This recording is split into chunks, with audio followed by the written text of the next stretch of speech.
start with land acknowledgements. We're grateful to be able to join you from the traditional lands of the Mississaugas of the Credit, the Anishinaabe, the Haudenosaunee, and the Wendat. I will pass it over to Bruce Nagy, who will do the introductions and to start us off. Happy to be here because, in my opinion, Mark Jacobson is the foremost energy scientist in the world, really. There is Mark's bio. You have it if you need it. Here's my bio. You have it if you need it. Researchers in Canada found that 11,000 government lobbying contacts were made by the fossil fuels industry in that period, 2011 to 2018, about 5 times higher than environmental groups. And I guess the big oil strategy now is to create confusion about technology because nobody was buying the climate denial. Here's an example that I was close to both behind the scenes and in public. In 2019, the Canadian Gas Association commissioned a report from ICF. It concluded that the transition from gas to heat pumps would burden the electric grid. It was a deeply flawed report. It ignored heat pump efficiencies. It ignored a case example in Oslo where electricity use went down when thousands of heat pumps were deployed. It also made a sloppy $1 billion double counting math error. And these mistakes were subsequently identified by another report that had to be done by Dunsky. And then the ICF was very embarrassed. They tried to hush it up. But meanwhile, what does the gas associations in both Ontario and New York, they continued promoting the same flawed ICF document with governments just as if nothing wrong was discovered. This is how they behave. Okay, I'll just do some building and transportation facts, myths and facts, and get out of the way for Mark. High efficiency furnaces are not in any way clean energy. Heat pumps are 300 to 400% more efficient than furnaces and boilers. Heat pumps have not stressed the electric grid when widely deployed. Smart controls, load management software, demand management, battery storage, microgrids, virtual power plants. These will all support the heat pump shift. Yes, some air source heat pumps are still a bit challenged in cold weather, but the tech has improved a lot. The building envelopes have certainly improved. And so experienced heat pump engineers and techs don't have a problem. Induction cooktops, professional chefs and ordinary people do like cooking on them. Hydrogen for buildings, that's a joke. They say they're getting more research dollars so they can study putting blending hydrogen into the existing gas mains. Meanwhile, IRENA says it'll cost $500 per ton to do that. And the best estimates is 10 or 20% reduction in greenhouse gas. That's ridiculous. You can electrify for far less money and go to 100%. So and there are also safety concerns and adaptation costs being downplayed. Like they say, same pipes, but they only mean the mains. They don't mean all into each house, which all that has to be replaced because it leaks, because the hydrogen is different than natural gas. It's just a way to control the narrative and try to delay the transition. It's just the gas companies. Transportation. Electric vehicles are far cleaner than fossil vehicles, even when electricity is still not clean. They're 5 times more efficient than fossil fuel vehicles. They will not stress the grid. They already are less costly, far less damaging than fossil vehicles. They cost about 65 to 80% less for fuel and maintenance. And I think it'll be 2024, they'll already be pretty much all the same upfront cost. I mean, in this study on the right-hand side, AAA said it's already life cycle, they're already the same. But they didn't use very many Teslas for that. So Teslas are expensive. So batteries do not lose much capacity. And one negative is true that EV travel range is still reduced in the cold, but they're working on it. By the way, 20,000 hydrogen vehicles per year are sold compared to 6.5 million electric cars. So that war is over. So I'm going to turn it over to Mark now to tell us whether carbon capture and sequestration is or is not a good technology. But just for the history, according to MIT, by 2016, there were 44 projects, 10 are on hold, 34 have been canceled. Most of them were used only to support enhanced oil recovery. And the US committed just last year, 11 billion more for projects that will only remove about 100,000 tons of CO2 at maximum. And the country's top 5 polluters in 2019 released about 225 million tons of CO2. So Mark, please tell us about carbon capture and sequestration. Tell us about hydrogen, blue hydrogen, and so on. Juliet, please switch us over. Okay, thank you, Bruce, for the kind introduction. I'm going to talk not only about carbon capture, but also direct air capture, blue hydrogen, nuclear power, biofuels, biomass, and why none of these is a solution to global warming or air pollution or energy security. So I've been looking at trying to understand and solve these problems for 30 years now. And so I've come up with, looked at a lot of technologies that don't work, and these are the ones I'm going to talk about today. So first of all, why not carbon capture for addressing climate change? Now, I'm going to give you an example with, there was only one coal-fired power plant in the United States with carbon capture associated with it, and that was the Texas Parish plant in Texas, also called the Petronova project. And with this project, so I'll give this as an example, and then but I want to just make a point up front that carbon capture only marginally reduces carbon. It increases air pollution. It increases fossil fuel infrastructure and mining and other infrastructure. So from a social cost point of view, it's just much higher than doing nothing, especially due to the increased air pollution and infrastructure cost.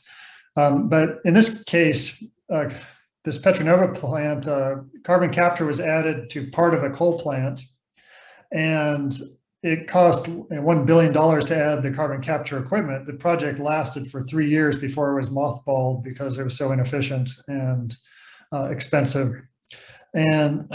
And I should point out what they did was they added carbon capture equipment to part of the coal plant, and to run the carbon capture equipment, they actually built, because it takes energy to run carbon capture equipment, they actually built a natural gas plant just to run the carbon capture equipment for the coal plant. So then they had to mine the natural gas as well, and also mine the coal. Carbon capture does not capture any of the emissions from mining the coal. It doesn't capture any emissions from mining the natural gas. It didn't capture any emissions from burning the natural gas to provide electricity to run the carbon capture equipment.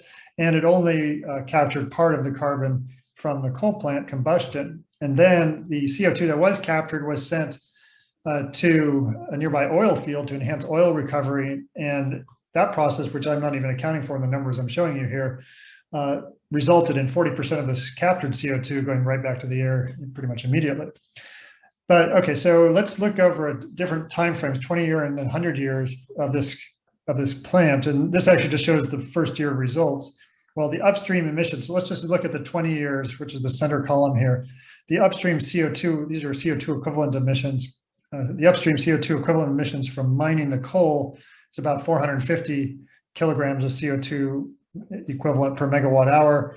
The CO2 combustion from the stack is about 930 kilograms per megawatt. So the total is about 1,380 kilograms per megawatt hour. The carbon capture equipment captured about 55% of the stack emissions during the first year. During the second and third year, it went up. So the average was around 70% total, but here I have the results for just the first year. But I won't change that much just with the additional information. So that was 516 kilograms of CO2 per megawatt hour were captured in the first year out of the 931 plus 450. But another 367 were emitted due to the natural gas mining and combustion. So if we subtract 367 from 516, that's a net of 149 kilograms of CO2 per megawatt hour were captured, or 10.8% of the 1,380 kilograms of CO2 per megawatt hour that were emitted by the coal plant. So only 11% captured, and then of that, 40% was released back to the air due to enhanced oil recovery. So maybe 6 to 7% capture rate overall. So pretty useless. And over a 100-year time frame, it's not better. Even with a 70% capture rate, still marginally better, still on the order of 10% total capture rate over 20 years. Now, let's look though at let's look at the CO2 emissions, but also the social costs of different options. So on the left panel just shows the change of CO2 emissions. If you don't do anything, then we get it close to 1,400 kilograms of CO2 per megawatt hour. That's just from the coal plant itself. With natural gas powering carbon capture equipment, that's the second column on the left, in the left panel. You have a marginal reduction of CO2 equivalent emissions. However, let's say you instead of using natural gas to power the capture equipment, you use wind. Well, you do get a better reduction because you don't have any emissions associated with the natural gas. However, let's say we use that same wind just to replace the coal plant without running carbon capture equipment. Well, we get even more CO2 emissions by just using wind to replace coal. So in other words, there's absolutely no benefit whatsoever of using carbon capture to capture CO2 from a coal plant compared with just using wind to replace the coal. And even if you run carbon capture equipment with wind, it's even worse from just a CO2 emissions point of view of just using wind to replace the coal. And again, this doesn't account for even the CO2 that goes back to the air after capture in the left three, in the two cases where there's carbon capture. But let's look at the social cost on the right, which accounts for not only the CO2 emissions, but also the equipment costs and the air pollution costs. So the brown is the air pollution cost, the black is the CO2 emission cost, and the blue is just the equipment cost. So doing nothing, you get, in terms of dollars per megawatt hours, close to 350. Carbon capture with natural gas, you actually have a higher social cost than doing nothing because you have to pay for this extra carbon capture equipment. Your air pollution goes up 25% because you need 25% more energy to run the carbon capture equipment. That air pollution is coming from burning the natural gas and from mining the natural gas. And your CO2 only goes down marginally. If you use wind to power the carbon capture equipment, your social cost is still higher than doing nothing. So there's, even in the best case with carbon capture, your costs go up in terms of social costs by doing by using wind to power carbon capture equipment rather than doing nothing.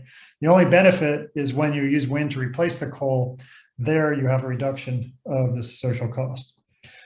Okay, so just to summarize, using natural gas to run coal with carbon capture reduces CO2 by only 11 to 20% over 20 to 100 years, while increasing air pollution and mining by on the order of 25% and incurring a carbon capture and use equipment cost.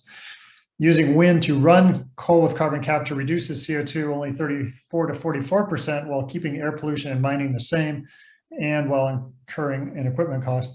Using wind, the same wind to replace the coal reduces the CO2 emissions, air pollution emissions and mining emissions by almost 50% because that's how much of the original coal plant was covered by the carbon capture equipment, close to 50%, and it has no carbon capture equipment costs. So bottom line is it's better to just replace fossil fuels with renewable energy rather than to try to capture CO2 from those fossil plants. There's never a benefit. We'll find out also, you'll see the same result with direct air capture. There's never under any circumstance any benefit of using carbon capture equipment. It's just a tax on low-income people because those are the people who pay the highest fraction of their income toward electricity. And you're just basically you're spending money, like in this case, $1 billion to add equipment to a coal plant. And so you're raising the rates as a result, raising electricity rates as a result by that amount. Okay, well, let's just go to the next step. What about blue hydrogen? Or gray hydrogen? Well, first of all, what is gray hydrogen? What's blue hydrogen? Well, green hydrogen, first of all, is if you produce hydrogen from clean renewable electricity. So that will be the best case, wind or solar running an electrolyzer to produce hydrogen. Gray hydrogen, which 96% of all hydrogen produced today is gray hydrogen, and that's from steam reforming of methane, or it's really natural gas forming hydrogen. Most of it's through the steam reforming process. And blue hydrogen is the same as gray hydrogen, but with carbon capture equipment added. And so we've already seen what happens when you add carbon capture equipment. So let's see what happens when you add it to hydrogen production from natural gas. Well, first of all, let's look at what are good uses of hydrogen and bad uses of hydrogen.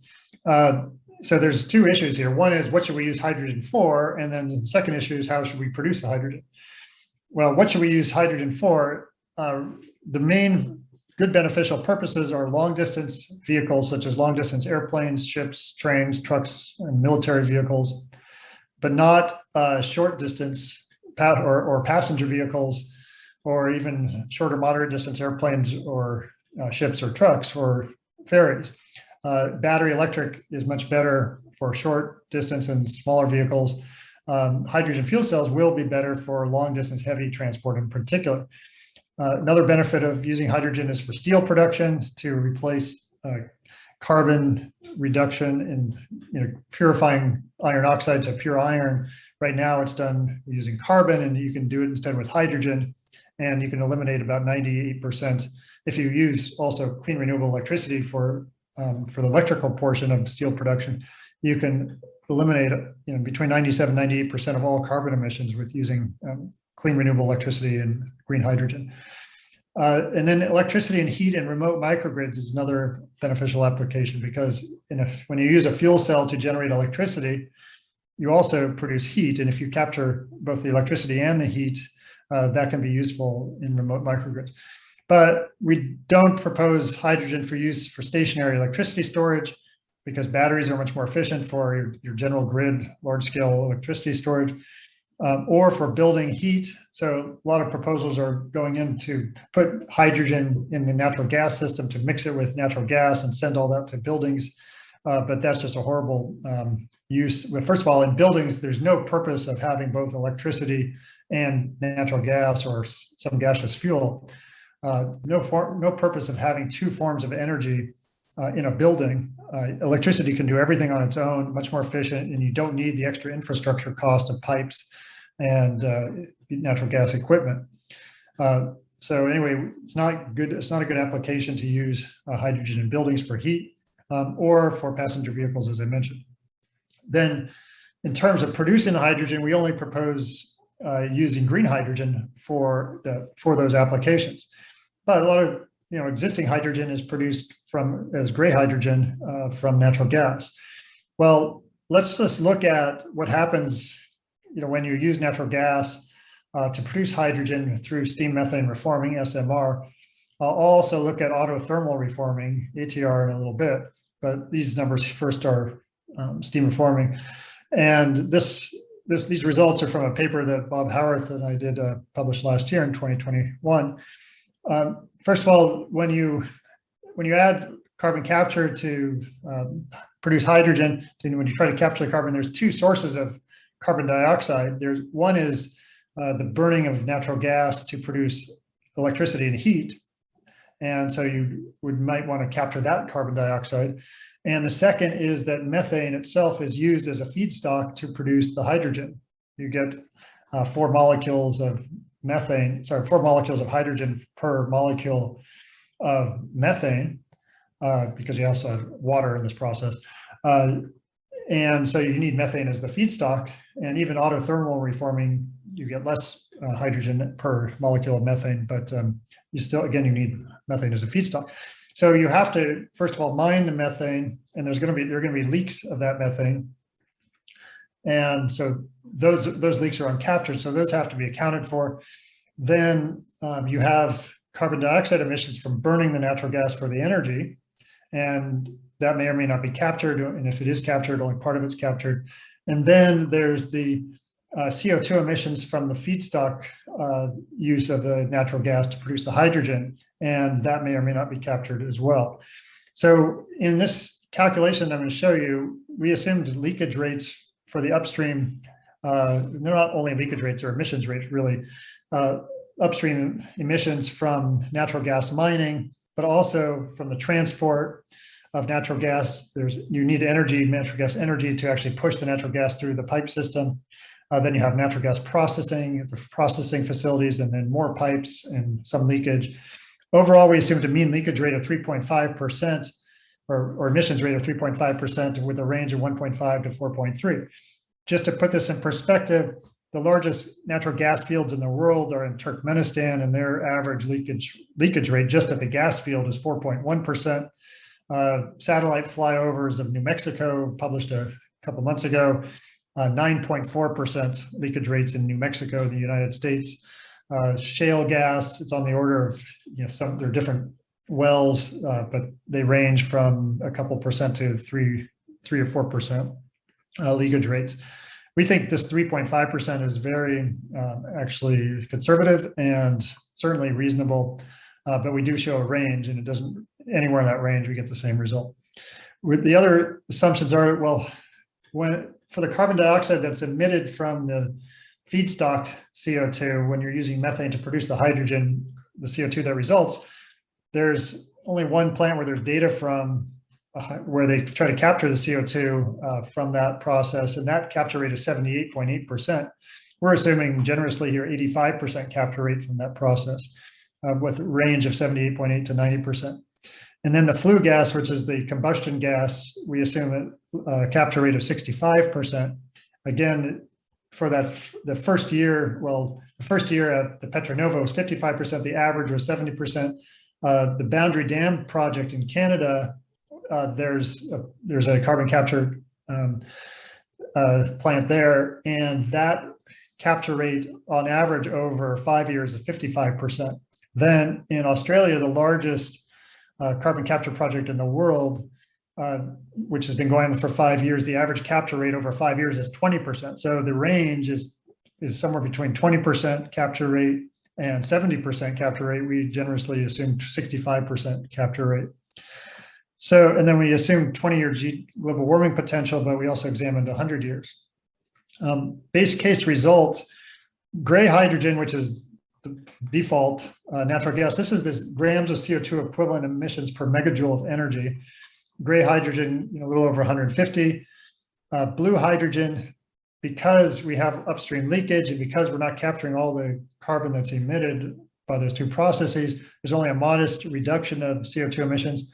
And then the two blue hydrogen cases are one where you capture the flue gas, which is the combustion gas and CO2, and the other where you don't.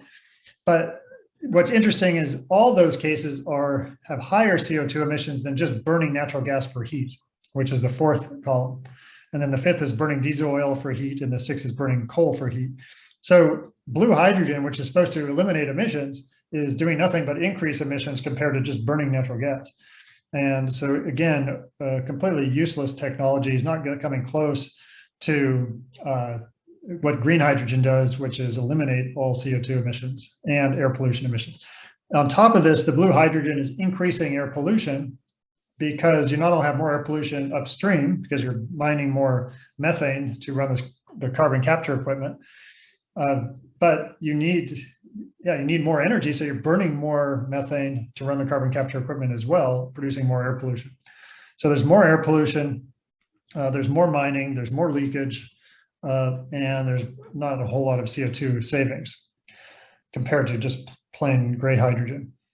So just to summarize, gray hydrogen, 153 grams of CO2 equivalent per megajoule, blue hydrogen, 135 to 139, so only a slight improvement. Burning natural gas for heat is 111, so it's better than any of those other two. Blue hydrogen powered by renewables still emits 52 grams of CO2 per megajoule, but also requires natural gas mining and storing of the CO2. And that's again before we look at what happens to the captured CO2. Green hydrogen, 0 grams of CO2 per megajoule. That's the best use. So taking that, why would you use renewables to run carbon capture equipment when you can use those same renewables just to produce the green hydrogen in the first place? Because that's where you're trying to, it just makes no sense. All this extra infrastructure. I mean, imagine when you're trying to produce blue hydrogen, you need to mine methane, you need pipes to transport the methane, you need a processing station for the methane. You then need more pipes to go to the steam reforming plant. You need steam reforming equipment. Then you have carbon capture equipment you're adding to that. You need more energy to run the carbon capture equipment. When you capture the carbon, you need more pipes to then pipe the CO2 somewhere. And so all these pipelines and infrastructure, and if you use renewable energy to do the same thing, you still need a lot of infrastructure, but why not just take that renewable electricity and just use that through an electrolyzer and produce the hydrogen right there? One more thing about this. So some people propose, well, let's use autothermal reforming versus steam reforming. And this is really not helpful at all, because first of all, autothermal reforming produces only 2 hydrogen molecules per methane molecule, whereas steam methane reforming produces twice as many. You can increase that 2 to 2.9 by reacting waste carbon monoxide with steam, which requires even more equipment and energy to do that, but you can get more hydrogen out of it per methane molecule, but it's still less than the 4 that SMR produces. And if you want to make ATR efficient, well, first of all, you need pure oxygen to run autothermal reforming reactions. So you need some more equipment to produce pure oxygen. So there's more equipment, more cost, more energy to reduce carbon dioxide, to reduce the carbon dioxide capture requirements with autothermal reforming.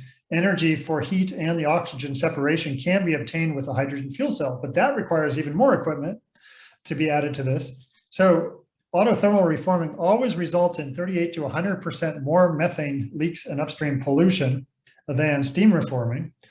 CO2 from ATR can be captured more efficiently than with SMR, and that's why people are pushing for it, because you can get a higher capture rate, but you're producing more CO2 to capture.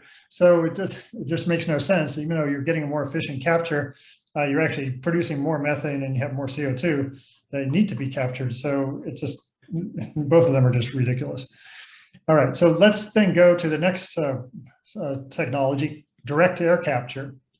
And this direct air capture and storage or use. So direct air capture is when you take carbon dioxide directly out of the air, and that CO2 is then used, either stored underground, which is direct air capture and storage, or it's used for industry like enhanced oil recovery, or to produce some fuel, like some liquid fuel to replace gasoline, for example.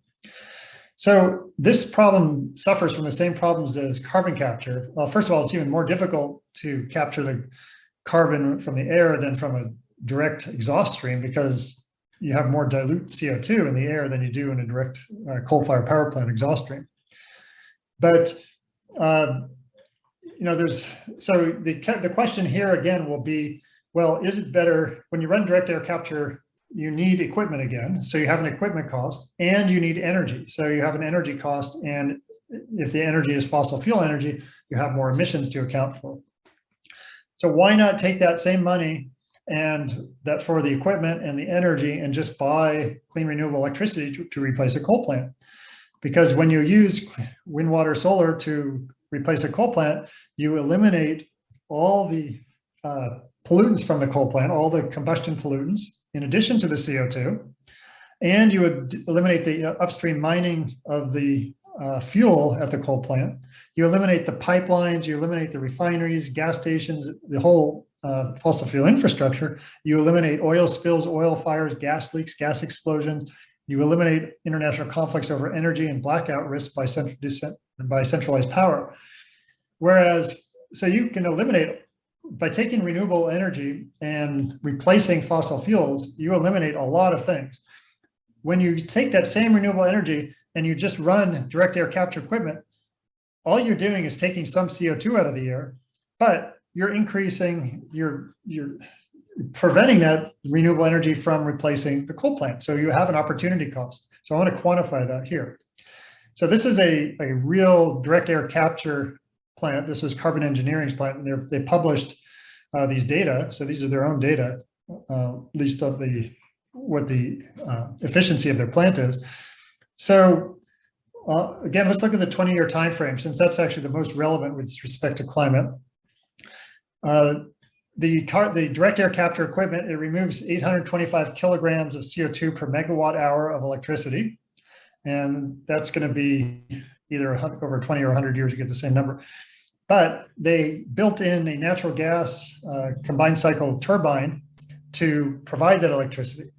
So the CO2 emissions from the upstream mining of that gas, natural gas for use, is 334 kilograms of CO2 per megawatt hour. The combustion CO2 from that natural gas, and that's not captured, is 404 kilograms of CO2 per megawatt hour. So the total is about 738. 825 minus 738 is 87 kilograms per megawatt. So that's 11% capture rate. And over a 100-year time frame, it's about a 31% capture rate. So again, we're talking very low capture rates.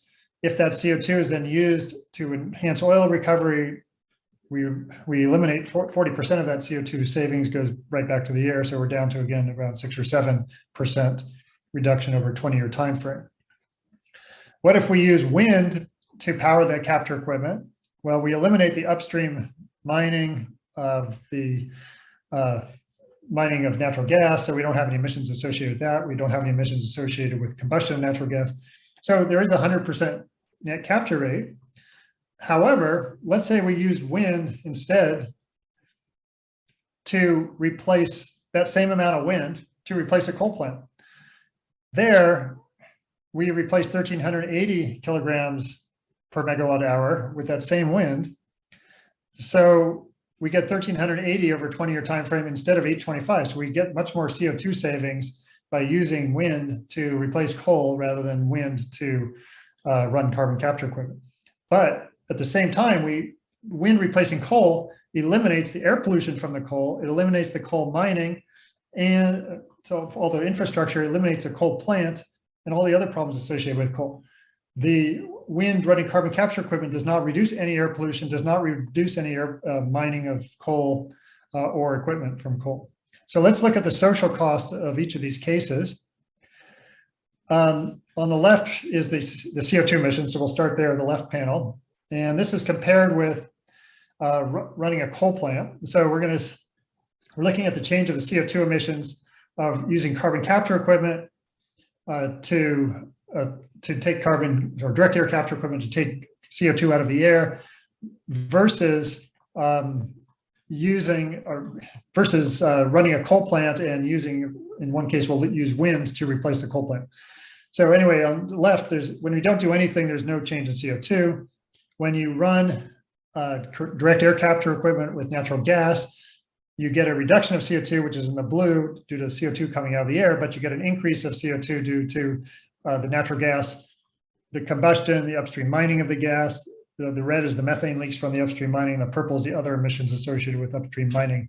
So there's a net change of only 11% over a 20-year time frame. If you use wind to run the carbon capture equipment, you get the third column on the left. That's the blue, just a decrease of CO2. But if you use wind just to replace a coal plant, that same amount of wind to replace coal, you get a greater CO2 reduction.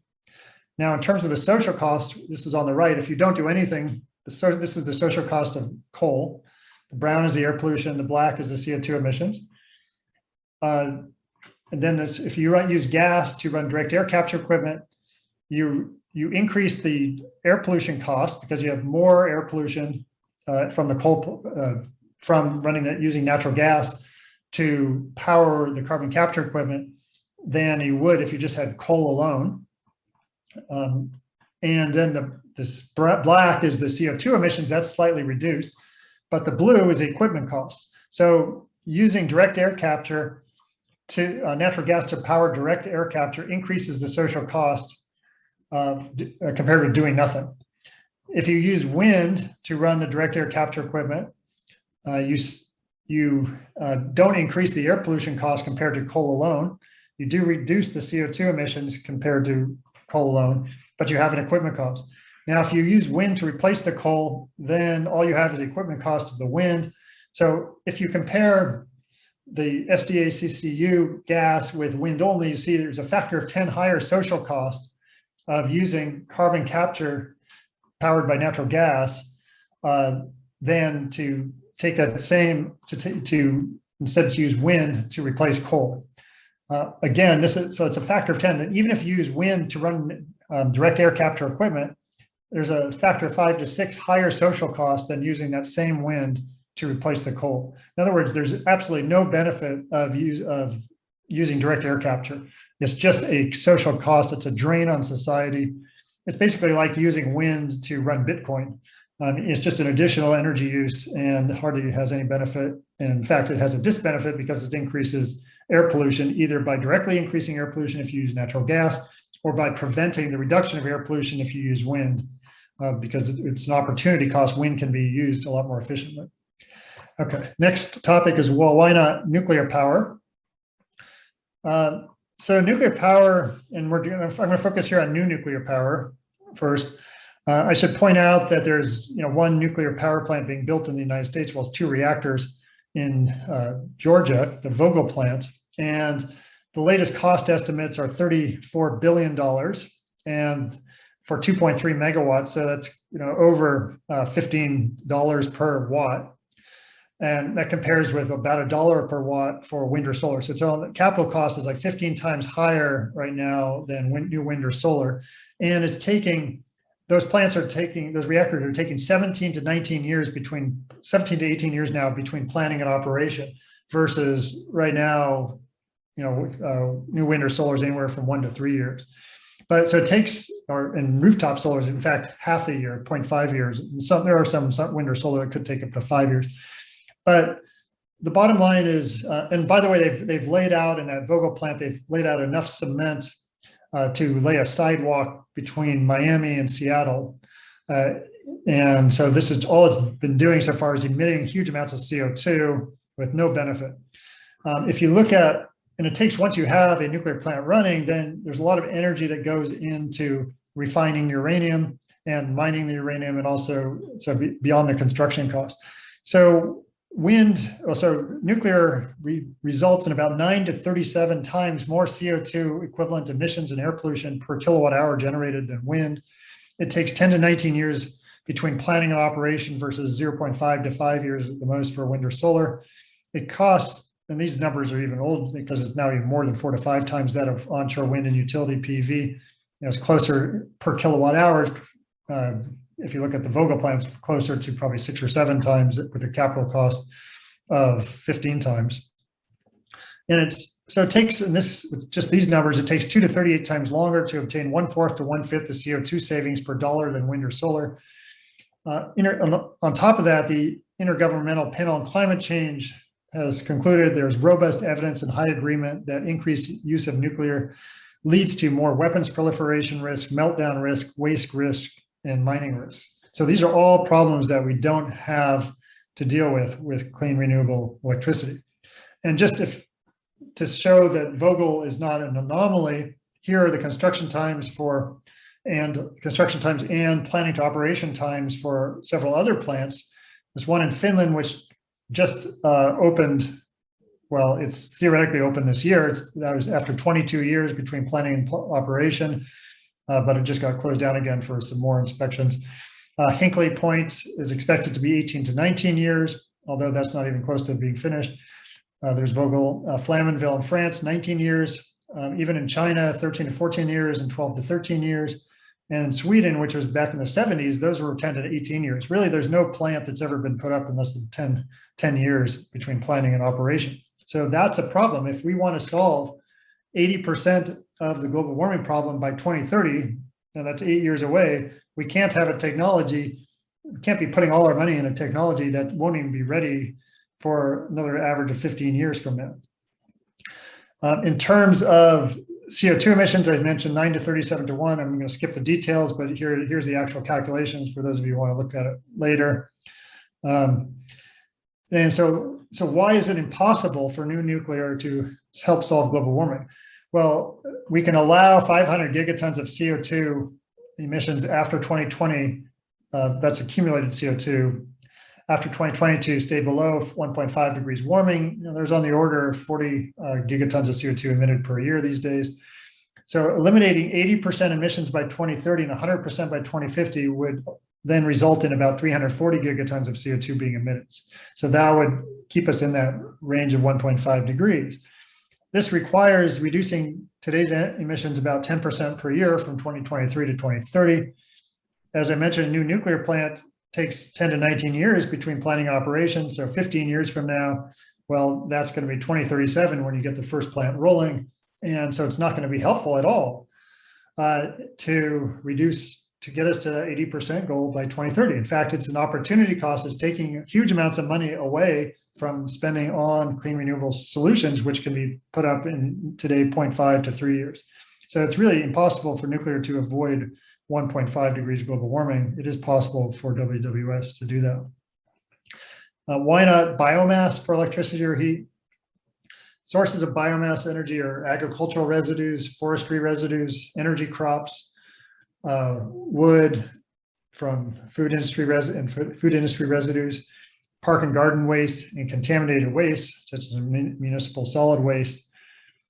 Biomass emissions, and these are from other studies, they're very variable depending on what type of biomass is being used.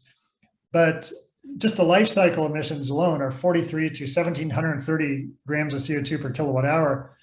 Remember, a coal plant is about 13 to 1,400 grams of CO2 per kilowatt hour, including the mining and the combustion.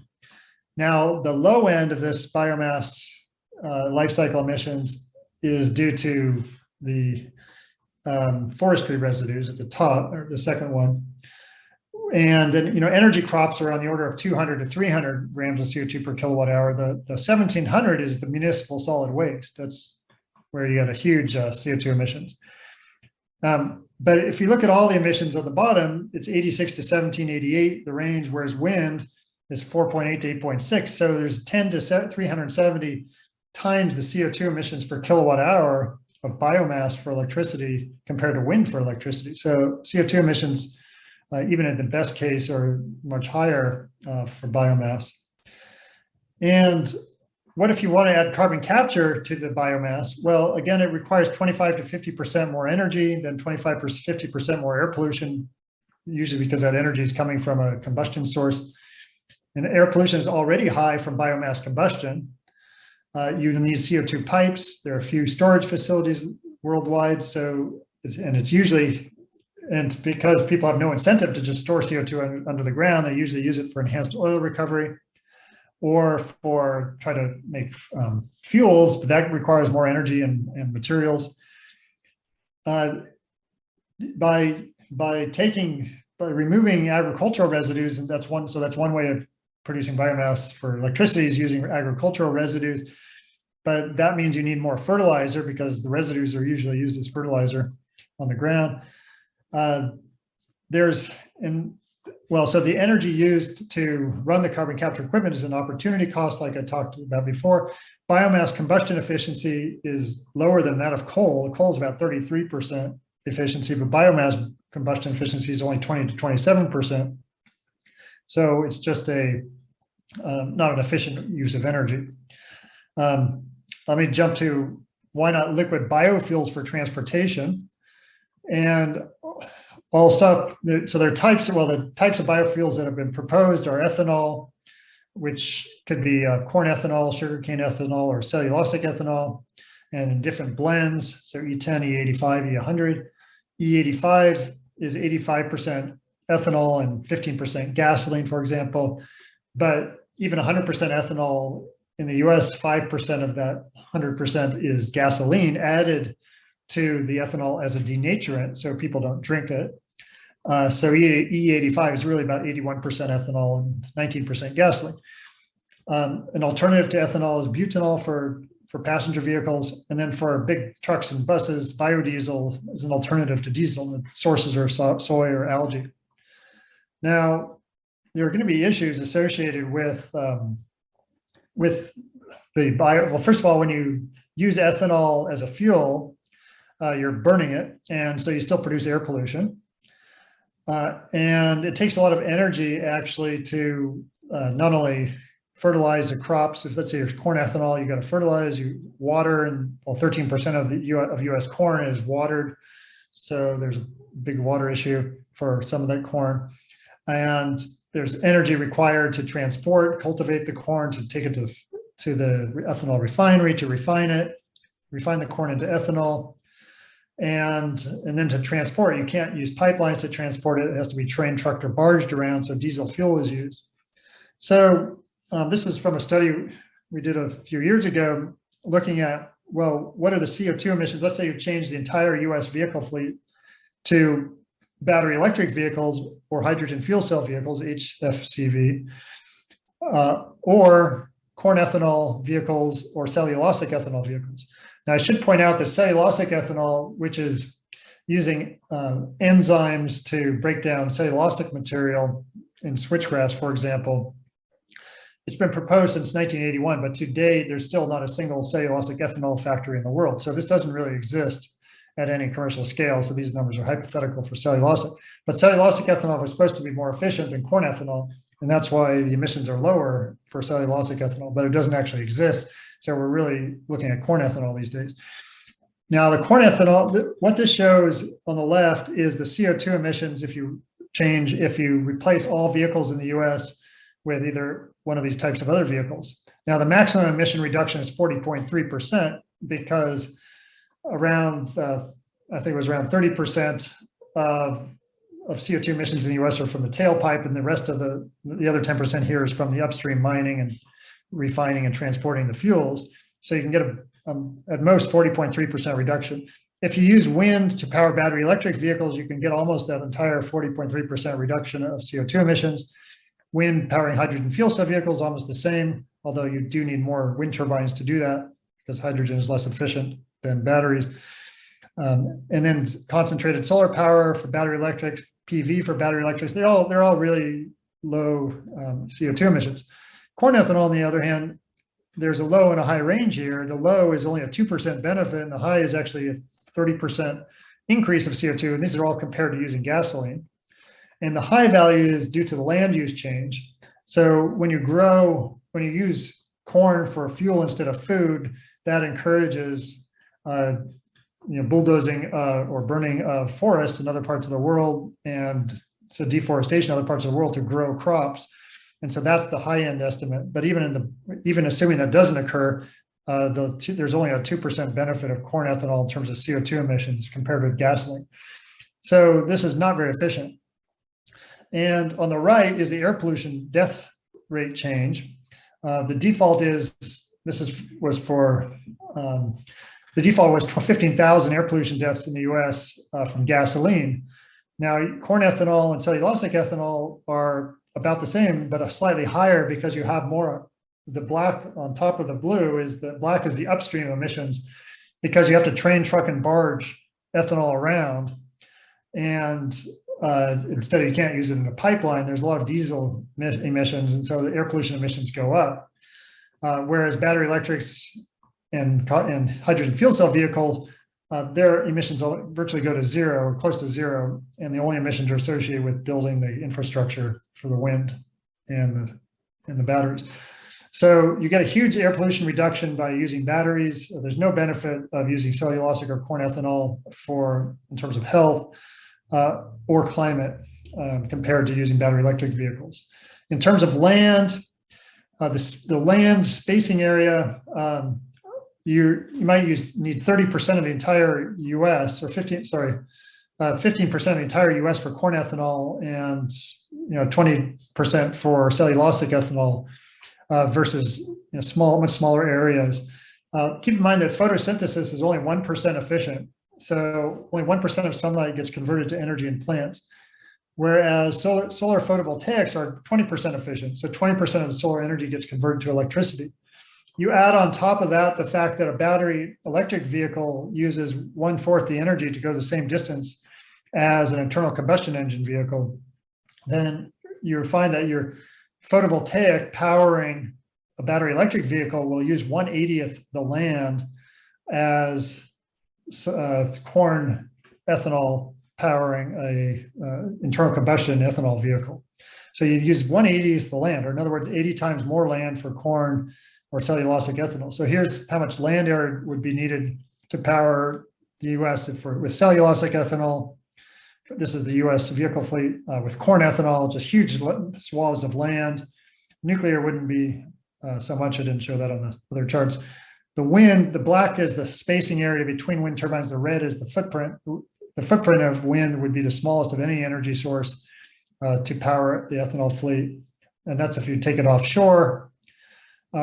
And then finally, geothermal is a small area. If you did that to power the US vehicle fleet, and solar would also be a small area to power the US vehicle fleet. So in terms of land, in terms of air pollution, in terms of CO2 emissions, it's not even a close race. Battery electrics and hydrogen fuel cell are far better than using any type of biofuel. So I'm going to stop there. Here's some additional resources. There's a lot more if you're interested. But the bottom line conclusion is we need to focus on things that we know work. Clean, renewable electricity and electrical appliances are what, and machines are what work. What does not work is carbon capture, direct air capture, blue hydrogen, nuclear power, biomass, bioenergy. These are all opportunity costs, and we should not be spending money on them, at least for solving our climate pollution and energy security problems. So welcome any questions if we have time. Thank you very much.